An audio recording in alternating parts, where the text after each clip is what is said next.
Kini hal ini tak lagi tabu. Puluhan bahkan ratusan berita di Indonesia diwarnai dengan permasalahan anak dan remaja yang sejatinya adalah generasi penerus bangsa. Berbagai emosi pun hadir mengisi hati dan pikiran mereka, tidak tahu apa yang harus diperbuat.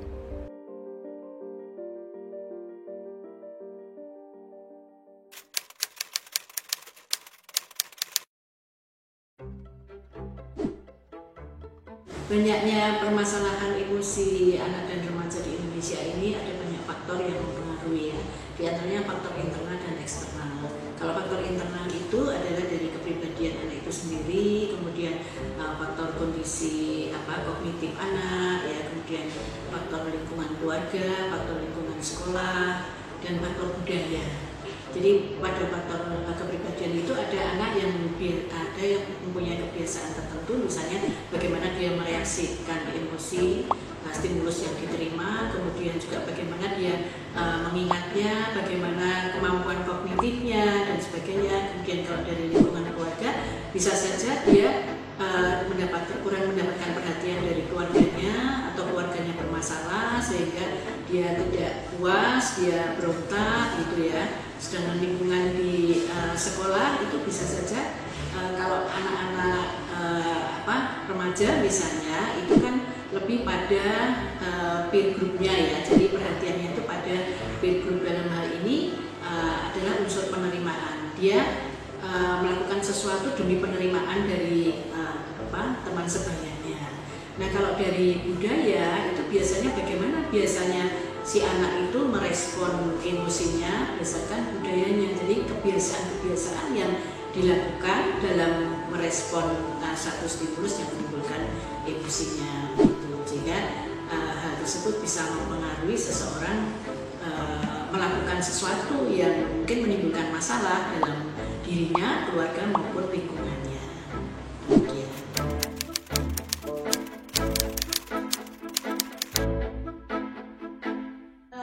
Perkembangan emosi dari bayi ke dewasa ya. Pada masa bayi itu anak itu sudah mengekspresikan emosinya dengan menangis. Kemudian dia juga tersenyum, dia juga mulai dari apa yang dia senangi, kemudian dia juga mulai merespon lingkungannya yang memberikan perhatian dan sebagainya, sehingga dia tersenyum, kemudian dia tertawa dan sebagainya. Nah kemudian ini juga akan berkaitan dengan kelekatan ya. Jadi seberapa banyak orang tua itu memberikan perhatian emosional kepada anaknya sehingga anak itu merasa lekat dengan lingkungannya.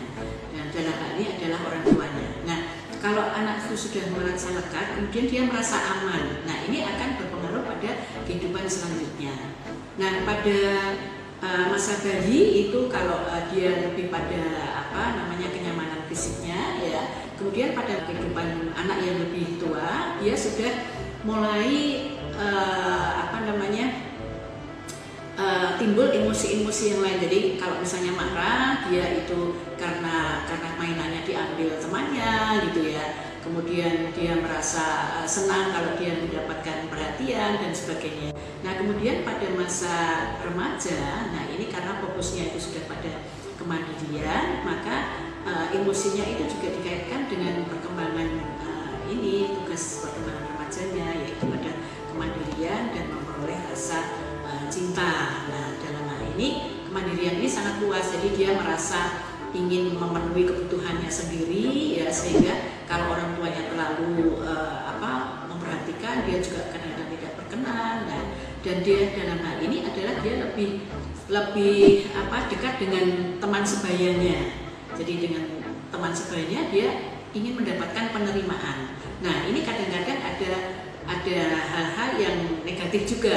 Kalau teman sebayanya itu melakukan sesuatu yang negatif, dia ingin melakukan itu semata-mata karena ingin diterima oleh lingkungannya. Nah dalam hal ini tentunya dipengaruhi juga oleh proses kognitifnya ya. Jadi seberapa jauh si anak itu bisa melakukan evaluasi terhadap stimulus yang dia alami. Nah kemudian pada masa ini juga pada remaja dan dewasa ini juga timbul dia ingin mendapatkan pasangan gitu ya, sehingga ada emosi cinta. ini segala sesuatu yang dilakukan demi kebahagiaan pasangannya, misalnya seperti itu. Nah kemudian pada usia tua gitu ya, karena diikuti dengan penurunan secara fisik ya dan sosial, mungkin sudah berkurang, dia sudah pensiun dan sebagainya, itu mungkin emosinya akan berbeda. Namun ada di sisi lain dia juga akan memberikan emosi yang lain juga ya, dia merasa nyaman dengan aktivitas-aktivitas barunya gitu ya. Nah seperti itu. Jadi itu hal-hal yang terjadi pada perkembangan emosi seseorang.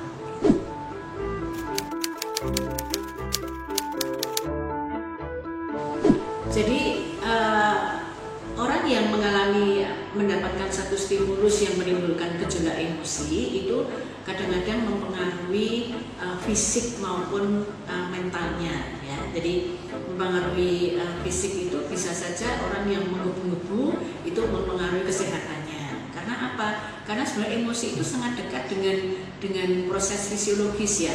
Misalnya orang marah itu dia akan meningkatkan detak jantungnya, dia akan meningkatkan tekanan darahnya, dia akan meningkatkan sekresi hormon adrenalinnya. Misalnya seperti itu. Nah, ini sangat dekat dengan proses fisiologis. Nah, kemudian juga orang yang tidak bisa mengendalikan emosinya dengan baik itu dapat juga mempengaruhi hubungan interpersonal. Jadi misalnya dia marah-marah gitu ya dengan temannya, maka dia dijauhi oleh teman-temannya seperti itu. Nah jadi ada banyak hal-hal yang dilakukan oleh seseorang di dalam mereaksi emosinya sehingga menimbulkan dampak negatifnya. Nah oleh karena itu perlu dilakukan regulasi emosi. Regulasi emosi itu apa? Regulasi emosi itu adalah cara-cara yang dilakukan oleh seseorang untuk mengurangi pengalaman emosi negatifnya ya, dan untuk membuat keadaan itu lebih nyaman, perasaannya lebih nyaman dengan mengubah ekspresi emosinya, dengan mengubah pikirannya, mengubah perilakunya, mungkin seperti itu. Nah ada beberapa hal yang dapat mempengaruhi faktor-faktor yang mempengaruhi regulasi emosi ya. Itu antara lain adalah faktor peristiwanya itu sendiri ya. Jadi peristiwanya itu sendiri. Misalnya kita mendapatkan satu stimulus, apakah langsung direaksi? Jadi itu berfokus pada responnya. Apakah dia akan melakukan penilaian terlebih dahulu sebelum dia sepenuhnya memberikan respon pada emosi, gitu ya. Nah itu. Kemudian juga tergantung juga pada keadaan stimulusnya ya. Apakah stimulus itu kuat sekali atau tidak, gitu ya, seperti itu. Nah juga di samping itu juga tergantung pada keadaan individu. Keadaan individu seseorang itu juga mempengaruhi. Jadi dalam hal ini adalah faktor internalnya ya, termasuk kepribadiannya. Jadi banyak sekali faktor kepribadian yang berpengaruh pada cara-cara seseorang di dalam mereaksi satu stimulus. Kemudian tergantung juga pada faktor fisiknya, jadi keadaan otaknya, cara dia berpikir, cara dia itu menilai stimulus, kemudian ingatan-ingatannya ya, ingatan yang dia alami pada saat itu. Nah itu juga akan mempengaruhi cara-cara seseorang untuk melakukan regulasi emosi atau mengelola emosinya gitu. Nah sekarang hal-hal apa yang bisa dilakukan ya? Ada beberapa hal yang bisa dilakukan dalam melakukan regulasi emosi, antara lain misalnya penyebaran perhatian. Penyebaran perhatian itu artinya orang tidak fokus pada stimulus yang menimbulkan emosi ya. Bisa saja orang kemudian secara fisik dia berpindah tempat gitu ya, atau dia memikirkan yang lain. Nah itu sehingga itu merupakan penyebaran perhatiannya. Jadi tidak fokus pada stimulusnya. Kemudian yang kedua adalah cognitive change atau merubah pikiran, merubah apa yang dipikirkan. Nah dalam hal ini tentunya ada proses penilaian kembali ya, atau mengevaluasi kembali apa yang menimbulkan emosinya itu, gitu ya. Jadi dengan misalnya menambah informasi yang diperlukan sehingga ada interpretasi baru ya, ada penilaian baru tentang stimulus yang tadi dinilai negatif mungkin saja menjadi positif, atau setidaknya berkurang negatifnya, sehingga orang akan mempengaruhi respon dari emosinya. Di samping itu juga orang bisa mengubah perilakunya, ya, kemudian bisa meningkatkan responnya. Misalnya orang marah-marah gitu ya, tapi bisa mengurangi responnya.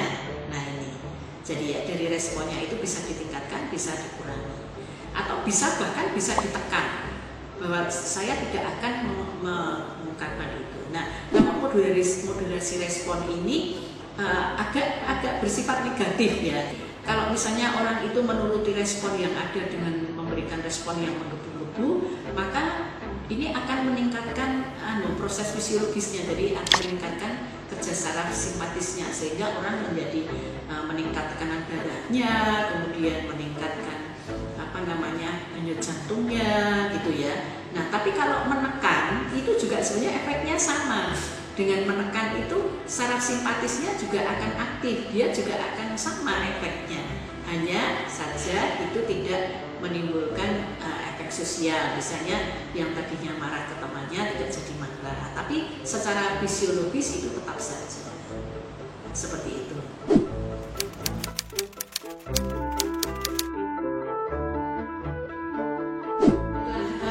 Untuk anak dan remaja itu biasanya regulasi emosinya itu berbeda ya. Seperti kita ketahui sebetulnya regulasi emosi itu tidak selalu sepenuhnya disadari ya.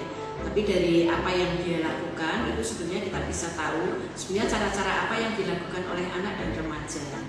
Nah, untuk anak-anak itu dia biasanya itu melakukan penyebaran perhatian. Jadi kalau dia mendapati sesuatu stimulus yang dia tidak suka, dia lari, menghindar gitu ya, seperti itu. Atau dia memperhatikan yang lain. Nah, itu secara tidak disadari dia melakukan itu penyebaran perhatian ya. Dan juga dia melakukan respon modulasi. Jadi dia secara spontan itu merespon apa stimulus yang dia terima. Jadi misalnya dia takut, dia juga teriak-teriak saja. Dia marah, dia marah-marah saja, bahkan tidak terkendali, sulit mengendalikan emosi anak gitu ya. Jadi itu lebih kalau dia itu merasa nyaman seperti itu, dia akan melakukan. Dia tidak memikirkan bahwa itu juga mungkin membuat orang lain itu terganggu. Nah itu dia tidak pikirkan. Jadi ada dua hal itu. Jadi menyebarkan perhatian dan melakukan respon-respon yang dia suka gitu, seperti itu. Nah sedangkan pada anak remaja, dia kan sudah mulai menggunakan kognitifnya. Bahkan sampai dewasa pun dia bisa saja menggunakan respon modulasi ya. Jadi dia merespon stimulus yang secara spontan yang dia alami gitu ya. Tetapi dalam hal itu dia juga sudah mulai belajar dari pengalaman ya. Kalau dia melakukan respon seperti itu, misalnya nih ya, anak remaja dia ditanyain temannya, dia langsung bentak gitu. Nah seperti itu sehingga temannya itu pergi menghindarinya. Nah dia belajar dari pengalaman, dari respon-respon yang dia terima dari orang lain. Nah sehingga dia kalau akan membuat respon emosi, dia akan berpikir ulang ya.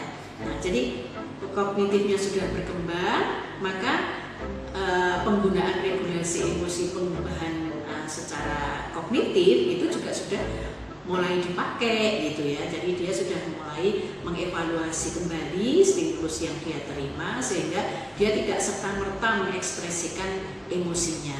Di samping itu dia juga bisa melaksanakan penyebaran perhatian, kemudian juga modulasi responnya juga tidak mengikuti emosinya saja, tetapi bisa mengurangi. Jadi kalau misalnya orang mau mukul nggak jadi, itu kan mengubah perilakunya gitu ya.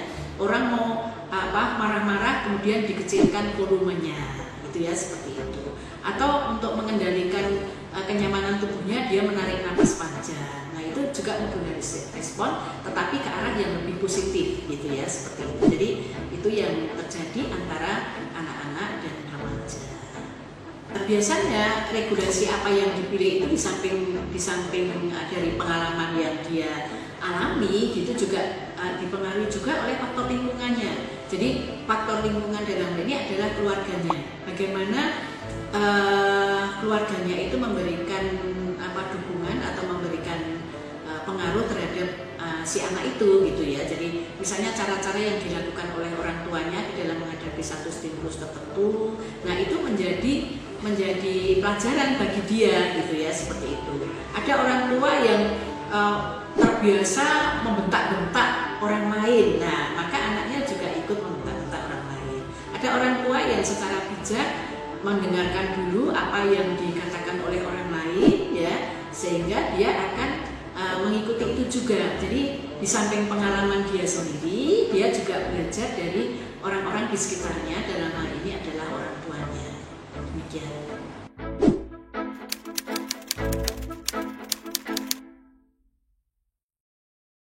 Dalam melakukan regulasi emosi itu tidak selalu mulus ya, tidak selalu seperti apa yang diinginkan oleh anak maupun remaja. Sebagai contoh ya, sebagai anak itu ingin mengungkapkan emosinya sekuat-kuatnya, dia ingin nangis gitu ya, kemudian dicubit oleh ibunya gitu ya.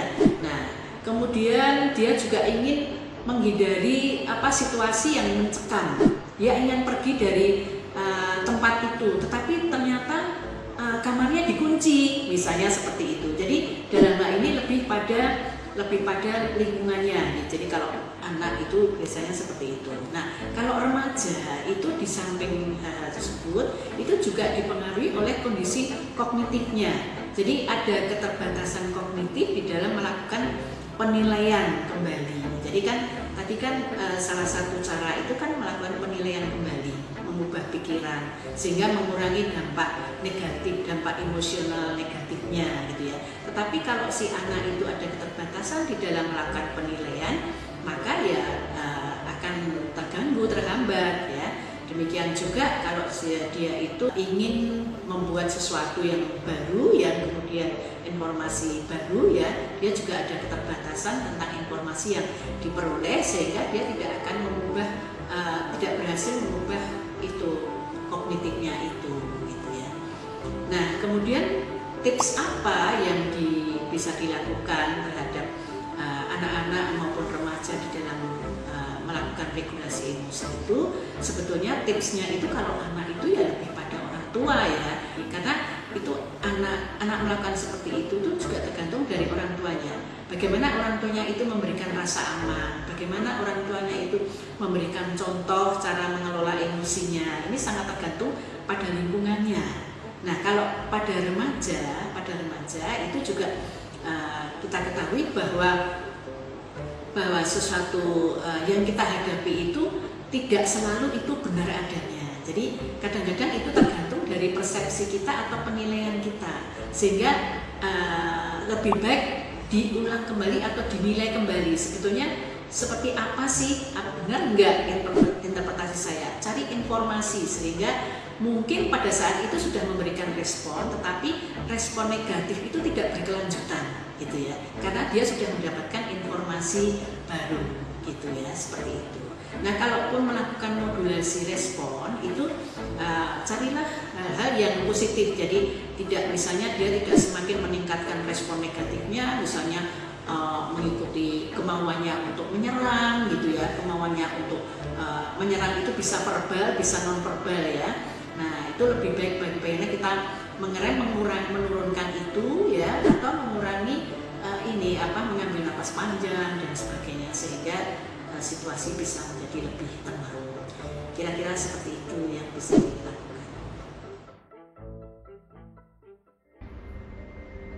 Di sepanjang rentang perkembangan manusia, emosi menjadi salah satu aspek yang penting khususnya pada anak dan remaja. Dalam dinamika perkembangan anak dan remaja, emosi yang tidak stabil menjadi salah satu penyebab timbulnya beragam permasalahan. Oleh karena itu, regulasi emosi menjadi hal yang penting untuk dikembangkan sejak dini. Lingkungan sosial seperti orang tua, keluarga, dan teman sangat berpengaruh terhadap kemampuan regulasi emosi anak dan remaja. Jadi, mulai hari ini belajarlah untuk mengontrol emosi yang kita rasakan ya, atau kita yang akan dikontrol oleh emosi diri kita sendiri.